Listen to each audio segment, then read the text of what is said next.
15.7 trillion naira at the end of December 2019. Senior Democrats have responded by accusing him of committing a gross offense. The All Progressives Congress has vowed to punish the Ogun State Governor, Ibikunle Amosu.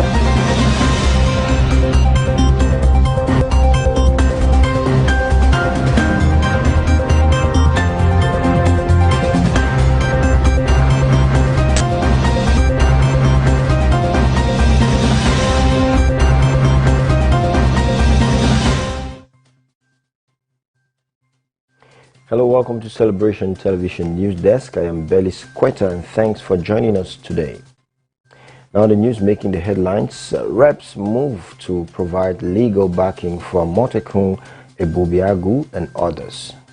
Zimbabwean novelist CC awarded Pen Painter Prize. Biden warns Russia against harmful activities at start of first official trip. UBA DEG unveils a $50 million loan support for SMEs. And on sports, Usman arrives in Nigeria for CSR. Stay with us as the details of this news comes after the short break.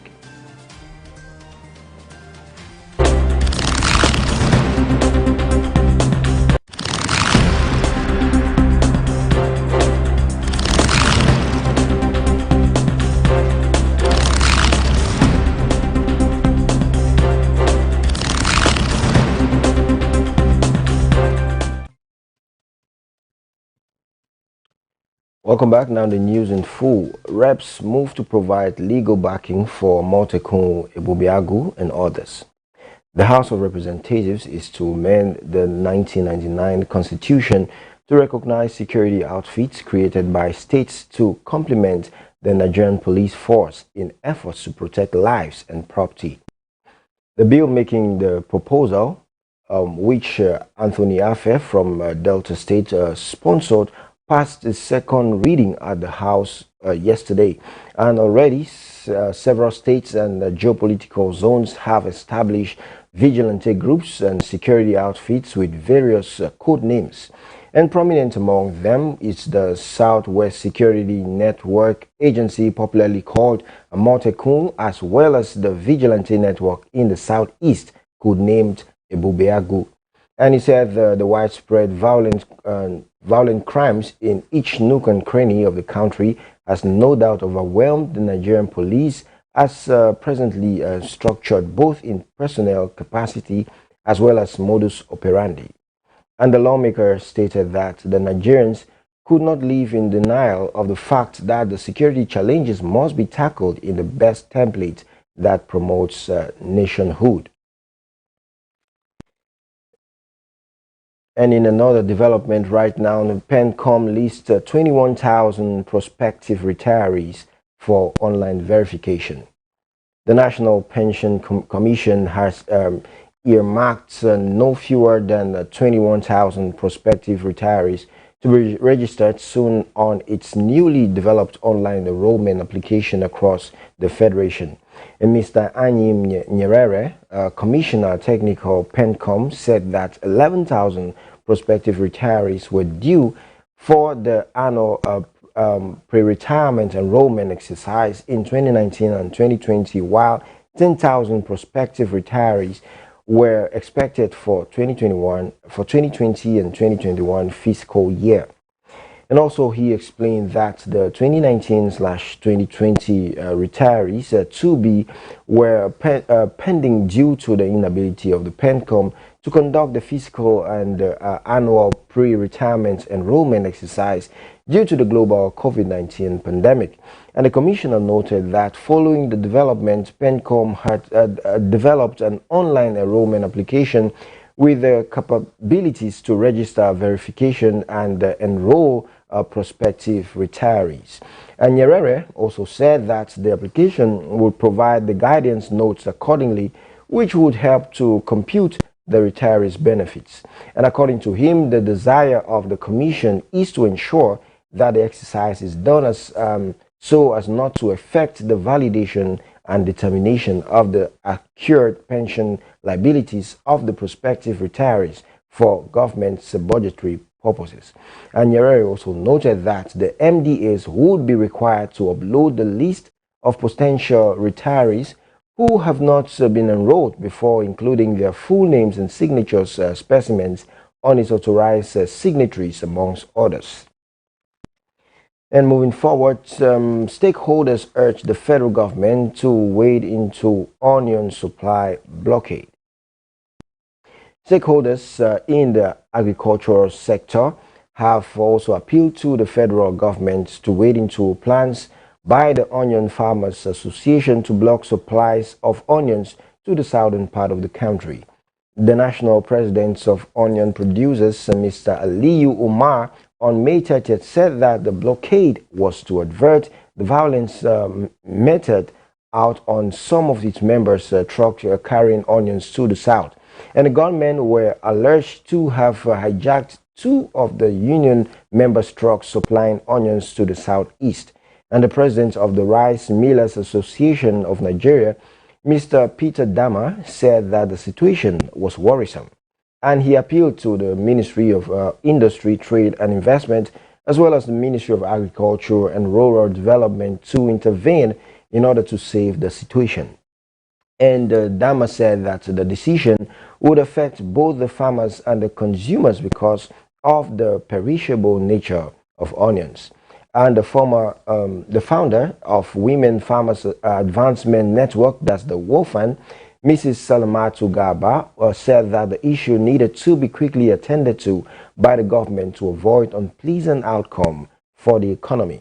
And she condemned the hijack of the trucks in the south and appealed to Nigerians not to allow few misguided elements to create problems for the majority. And now moving forward from Nigeria onto Africa now, news coming from around Africa, straight to Zimbabwe, where the Zimbabwean novelist Titi is awarded Pen Pinter Prize. And Zimbabwean novelist Titi Dangaremba has been announced as the winner for the year's Pen Pinter Prize. As the winner, she will be speaking at the ceremony hosted by British Library and English Pen on the 11th of October. The Pen Pinter Prize is awarded annually to a writer from the Commonwealth who shows a fierce intellectual determination to define the real truth of lives and society, according to his former Nobel laureate, playwright Harold Pinter. And Miss Dangaremba has been a critic of the government in Zimbabwe. She has also in the past been arrested for protesting against the economic situation of the country and said it was necessary to speak out. And more updates now, still on African news. UN seeks more security as 19 people were killed in the DR Congo. At least 19 people have died in a series of clashes in the Democratic Republic of Congo. Doctors Without Borders, or Médecins Sans Frontières, said yesterday 10 civilians were killed when a hospital was destroyed in the eastern village of Boga on Monday. And several other bodies were reportedly found after farmers were targeted near the border between North Kivu and Ituri provinces. And frequent raids are carried out in the region by the Allied Democratic Forces, one of the dozens of armed groups in the eastern DR Congo. And Matthias Gilman, a spokesman of the United Nations peacekeeping mission, called for more help to police the area. And this area has been at risk for a long time because it's very remote. And most importantly, they are advocating to the Congolese army and Congolese police for a reinforced presence of their own troops and their own soldiers and policemen, and Matthias Gilman added. We're going to short break right now, and when we come back, we get more news updates from the United States of America. Stay with us.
Behold this authority over the land. I saw baby in your womb. 5 months. I saw 5 months. This week is the second week. 5 months and 2 weeks. This is the second week. Today is the third day in the second week. This evening is the 9th hour of the third day in the second week. Divine eruption to instigate. This woman, as soon as you get the word, the strength of God came upon her. She has not used her legs for 1 year. For 1 year? For 1 year now she has not walked. How, Mama? At the instance of the word, she stood up and started walking. In the name of Jesus. Power! Are you just looking like that now? An everlasting sign. Touch! Touch! Touch! Power! Walk! Walk! Walk! Walk! And look at another man there. Another person is walking. Walk! Walk! Walk! Walk! Impact 2021 with Apostle Johnson Suleiman. Date 14th and 15th June 2021. Live at Omega Farm Ministries, Ekboma 1 Provincial Headquarters, Emado Campus Road, after Mount Carmel School, Ekboma, Edo State, Nigeria. Time Monday 14th by 3 p.m. and Tuesday 15th by 7 a.m. and 3 p.m. GMT+1. For inquiries, please call. It is your time.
Welcome back, and now more updates from the United States of America, where Biden warns Russia against harmful activities at start of his first official trip.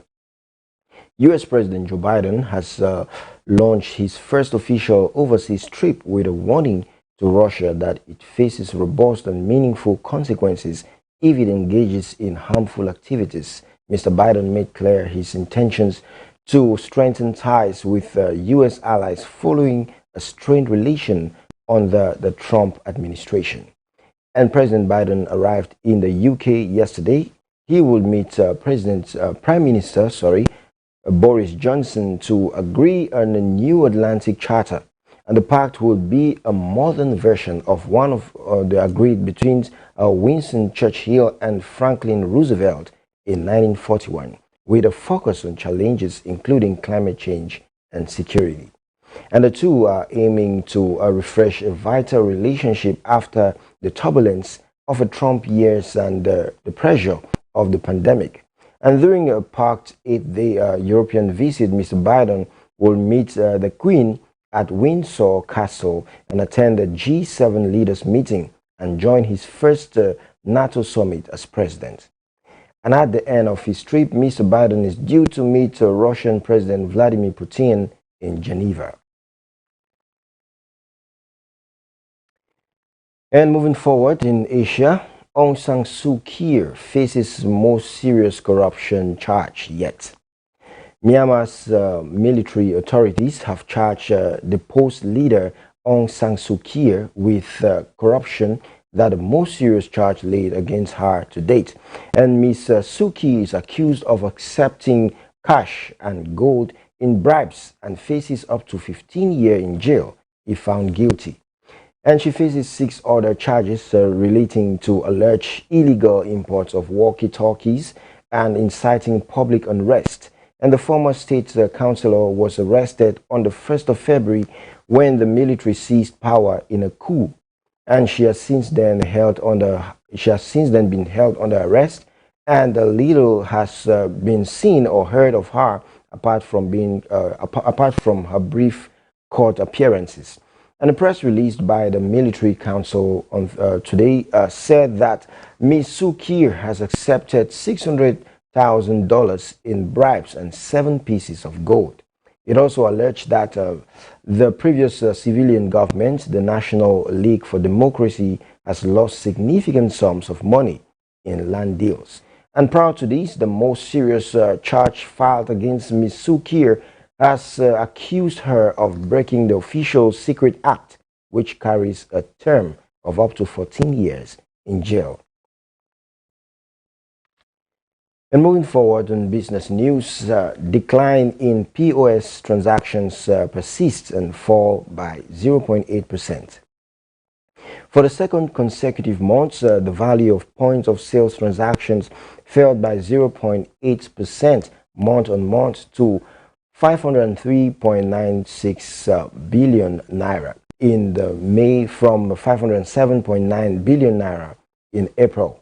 And however, the volume of POS transactions increased by 2%, the MOM, to 79 million from 77.6 million in April. And Nigeria Interbank Settlement System disclosed this in an electronic payment report for May. And the NIDSS reports revealed that a marginal increase in the value of e-payments transactions to 22.24 trillion naira in May from 22.23 trillion naira in April. And on the other hand, the volume of e-payments transactions rose MOM by 5%. And the volume of mobile transactions also rose by 7% to 19.7 million from 18.4 million in April. And further analysis showed that the volume of NIBSS instant payment transactions rose by 5.2%, while the volume of check transactions rose by 7% MOM. And however, the volume of the e-bills transactions fell by 10% MOM. On similarly, the volume of central pay transactions fell by 5% MOM to 23,626 in May from 24,915 in April. And still on business news, UBA DEG unveils $50 million loan support for SMEs. United Bank of Africa PLC and the Dutch Inventions, the Germans Development Finance Institution, have entered into a partnership to provide $50 million loan support to small and medium-scale businesses in Nigeria. And the bank in a statement said the $50 million term facility agreement has a tenure of 6 years and is targeted at supporting SMEs and the family-owned businesses in Nigeria. UBA America's Chief Executive Officer, Shola Yomi Ajayi, who spoke about the partnership, said, as a financial institution, UBA remains passionate about the growth of the private sector and small businesses, which, according to her, remains critical for any developing country.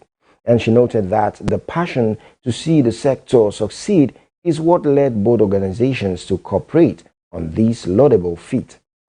In his comments, the DG's Regional Director for West Africa, Bernard Tillman, said the DG is delighted to enter into a long-term cooperation with UBA in Nigeria and the region. And the cooperation will address the current economic challenges of the country while fostering private sector growth and the impact in the largest economy of the continent. And according to Tillman, the funding provided by the DG is partly supported by the EBSME Finance Fund Emerging Markets, while the fund's advisor is a 100% subsidiary of Evangelist Bank. We're going on another break right now. When we come back, we get more updates from sports news.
Lights the flame for unbridled unction.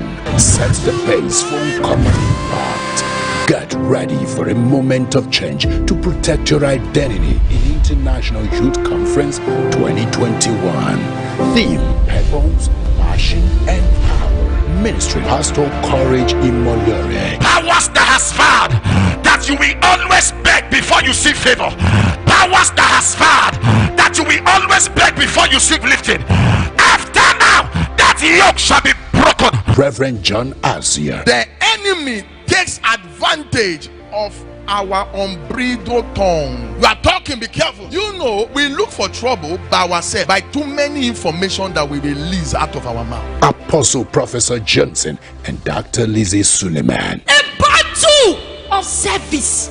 Our youths these days, this generation, God will help us. Who will feel your impact? Who will feel your impact if you even choose to leave this place now? The battle of service is a battle that is confronting the youth today. Nothing severs you from entanglement like addiction to God's word. Your addiction to God's word is your severance and your cure. Date 6th through 9th July 2021. Happening at the International Worship Center, Omega Fire Ministries, kilometer 132, Benin Okene, Abuja Expressway, Auchi, Edo State, Nigeria. The time is 9 a.m. and 4 p.m. GMT+1. For inquiries, please call. It's time to break bounds.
Welcome back. Now on sports news. Tottenham in talks with ex-Roma boss over manager role. Tottenham have opened talks with former Roma boss Paulo Fonseca about becoming the new manager. The Premier League club are seeking a successor to Jose Mourinho, who was sacked in April and has since replaced his fellow Portuguese at Roma. And Spurs are yet to agree a deal with Fonseca and have reached advanced talks with Antonio Conte, only for a deal to collapse. There is worriness. And Fonseca impressed at Roma but lost his job after a 7th place finish, and they were beaten in the Europa League semi-finals by Manchester United. Fonseca replaced Claudio Ranieri at Roma after 3 years in Shakhtar Donetsk in Ukraine, and the Portuguese also coached Porto and Braga in his homeland. He won 3 successive doubles in charge of Shakhtar between 2016 and 2019, as well as a Portuguese Cup with Braga in 2016 and a Portuguese Super Cup in Porto in 2013. Right, in another sports news, and lastly on the news desk, Usman arrives Nigeria for CSR. UFC welterweight champion Kamaru Usman will arrive Nigeria today to initiate a community activation plan for the people of Edo State. And Kamaru, who is on a 19-fight winning streak, the longest ever in the welterweight division, was born in Nigeria but has not visited since he migrated to the United States of America with his family as an 8-year-old. And it was also learned that Kamaru would visit Lagos, where he would be the guest of the media on Sunday. And from Lagos, Usman would travel to his home states in Edo for his community activation plan. And he says he's coming home and excited. Usman, he said it on Instagram while sharing videos of him and his family at the airport about to take off. And Kamaru recently defended his title against Jorge Masvidal, knocking the American out in the second round of their meeting to retain the title. I think that's an exciting news there for every Edo person, having a proud son coming back home after so long. It's very exciting, and the people of Edo State can't wait to see their champion. It's really exciting to see Kamaru coming to Nigeria and also to his hometown in Edo State. All right, that's the size of the news for us today on Celebration Television News Desk. If you're just joining us right now, here is a recap of the news making the headlines. Reps move to provide legal backing for Motekun Ebubeagwu and others. Zimbabwean novelist Titi awarded Pen Pinter Prize. Biden warns Russia against harmful activities at start of first official trip. UBA DEG unveils $50 million loan support for SMEs. And on sports, Usman arrives Nigeria for CSR. Alright, today on our photo of the day, we can see that photo showing the past and the future. And it just tells us that take life one step at a time. Look forward to your future. Stop looking back at regretting the past, because the past is that past because it doesn't last. You must make sure that you take your eyes off the past and everything that is in the past and look up to the future for a better tomorrow. Share your thoughts with us on this photo of the day on our social media platforms. Remember, on Facebook, we are Celebration TV. On Instagram, it is My Celebration TV. On Twitter, it's at My Celebration TV. And on YouTube, it is Celebration TV. Your positive contribution to the wellness of the society you find yourself in or the organization you work in defines your leadership might. As an individual who knows what to do and do without expecting to be pushed, has backed his ways to success. And be it known today that everything we do, think, feel, and believe either have a positive or negative effect on humanity and our national well-being. So make sure you are a part of nation building today. Thanks for watching the news on Celebration Television News Desk. I am Belly Squatter. Have a nice day.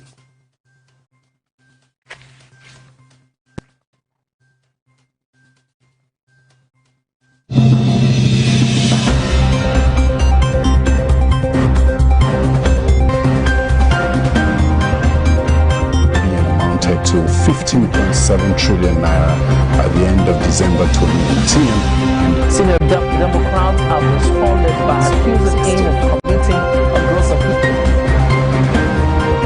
The All Progressives Congress has vowed to punish the Ogun State Governor, Ibikunle Amosun.